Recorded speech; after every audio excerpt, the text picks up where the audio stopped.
Do you think your work as an ethnographer has an impact on people's lives? If you don't think so, think again.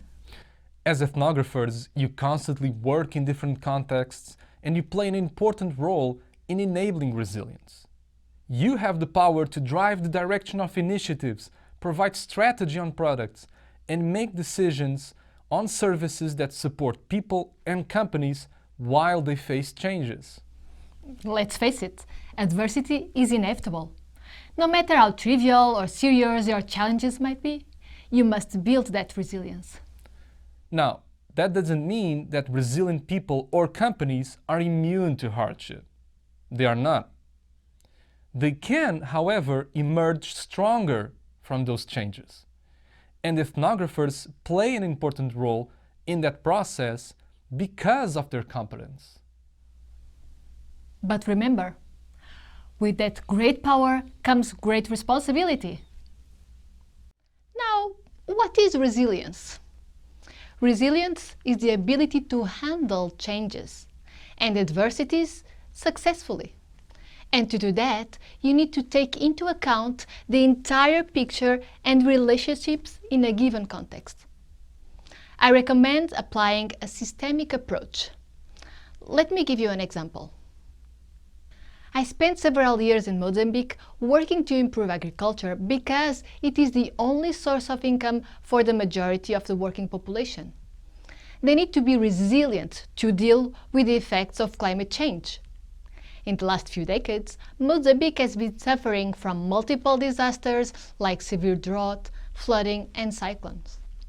Therefore, they need to understand what seeds to plant, when to plant and harvest, and how to work around their geographic location.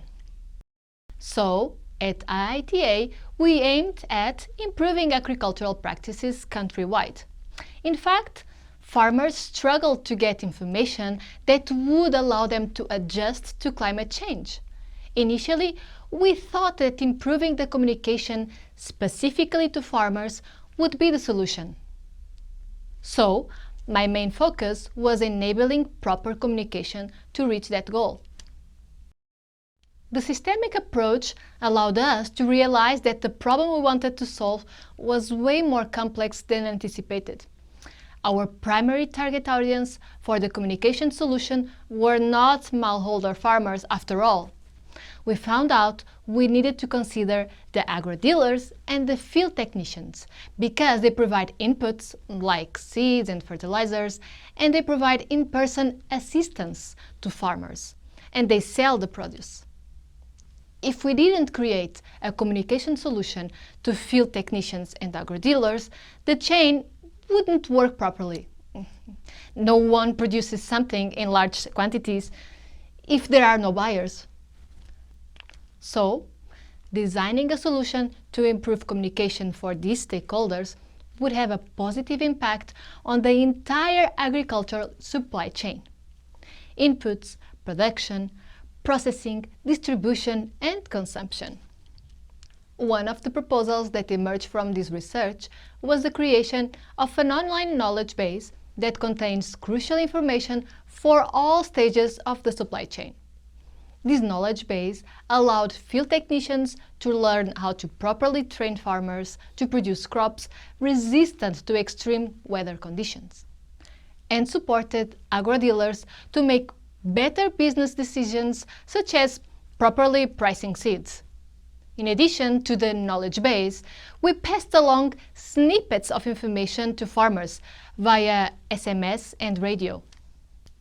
In the end, our ethnographic research allowed people and agribusinesses to become more resilient because it impacted the entire value chain. Not only the farmer's production, which is just one part of the entire chain. We had the power to impact every aspect of their lives and businesses, and were responsible for the way they adapted. On a grander scale, let's look at influence we, as ethnographers, can have on a global level. In the past few years, the world drastically changed due to the COVID pandemic, and technology was used to help people and companies become more resilient. Tons of people lost their jobs, or their wages were reduced, and numerous businesses reached critical stages or even had to close their doors. So, both people and organizations needed to adapt to this new reality in order to survive. In fact, worldwide, 34% of organizations increased the use of the internet and digital platforms, and 17% have invested in new equipment, software, or digital solutions. Let me give you a specific example from my experience working at OutSystems. When COVID reached the Netherlands, millions of people needed support, and this was followed by many people wanting to help as volunteers. But this caused a problem. Matching the tasks to the volunteers took too long, which hindered the Red Cross's ability to help. They needed to adapt fast to this demanding context. OutSystems and Deloitte teamed up to become the solution. And in just 6 weeks, they had an app that enables volunteers to view local shifts that match their qualifications, and they were able to register for their own shifts. The result? Countless hours saved by the Red Cross and more help to those who needed it. Our research work to create a user-friendly low-code tool made an impact on the volunteers, Red Cross, and those in need. I mean, not all heroes wear capes. In both scenarios, the target audiences, whether they were farmers, remote workers, software developers, the Red Cross, all adapted and emerged stronger. So reflect on this. Whether you are working with remote communities in the world or working remote from your home, consider how you can support the resilience of people and businesses. They will benefit from your research. Be mindful of how you can promote resilience in your research so you can make a greater impact on whatever context you might be working in. Remember, with great power comes great responsibility, and you have the power to make those changes.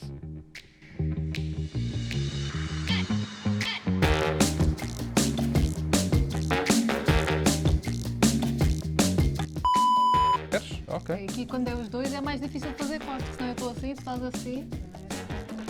Aqui tem que ser tudo seguidinho. Tá bem, então vá. They can, however, emerge stronger. We emerge stronger. Sim, mal. Mais uma vez. As an impact on people's lives? If you did think... Mas para mim, não estou a fazer nada. Na explicação da resiliência. Então já está. Yeah.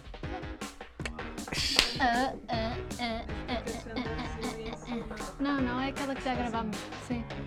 Ok, então vá. Bora lá. Já está. Já está. Bora fazer mais uma vez. Vamos lá. Bora. Estava cheia de esperança que já tinha acabado. Não, por mim está, mas é tipo só. Vai lá. That isn't to say that resilient people or companies are... Yeah, fica escrito a ter bloco, não é? Inês is way more resilient now after this recording. Yes, very successful recording, and we helped you become more resilient, Inês. Thank you so much. I don't know how I could ever repay you. Ok, vamos lá. We can help it, it's just how we do it.